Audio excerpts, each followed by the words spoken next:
Boa noite, meu querido aluno, minha querida aluna, sejam muito bem-vindos a mais uma aula com o Prof. Lucas. E hoje vamos falar um pouquinho sobre as teorias evolucionistas, ou a primeira parte dessa série.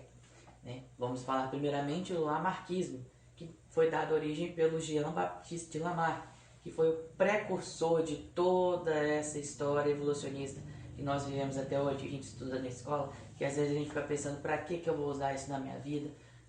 E esses são os questionamentos que a gente vai tentar responder aqui hoje, tá bom? Então vamos lá.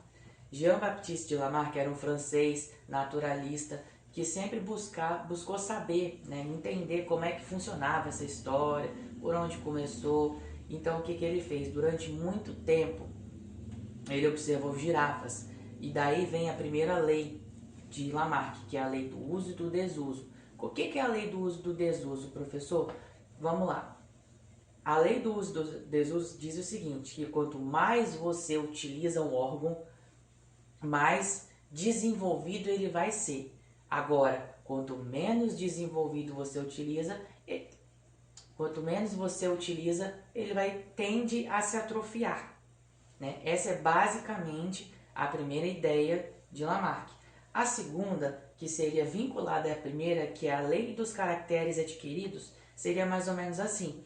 Tudo que foi desenvolvido durante a tentativa de evoluir, de se, como que eu posso dizer uma palavra aqui para definir de um progresso, como se você estivesse na academia, por exemplo, Você treina e vai ficando monstro. É basicamente a mesma coisa. Quanto mais a girafa tentava esticar o pescoço, mais ele crescia, E pela segunda lei de Lamarck, isso era transmitido aos seus descendentes, E futuramente eu vou explicar no neodarwinismo o que aconteceu para ser desmentindo isso, Mas essa é basicamente a ideia, é a lei do uso e do desuso, que quanto mais você utiliza uma determinada parte do seu corpo, mais desenvolvida ela fica, e quanto você menos usa uma, mais atrofiada ela fica.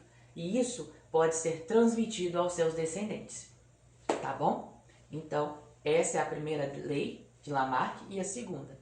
Espero que vocês tenham gostado do vídeo. Entra lá na página, curte, segue, E até a próxima aula. Ai, você nada pra fazer. Vou inventar uma moda. De onde a gente veio? Eu acho que eu quero saber sobre evolução. Já sei. Vou estudar girafinhas. Pra ter uma ideia.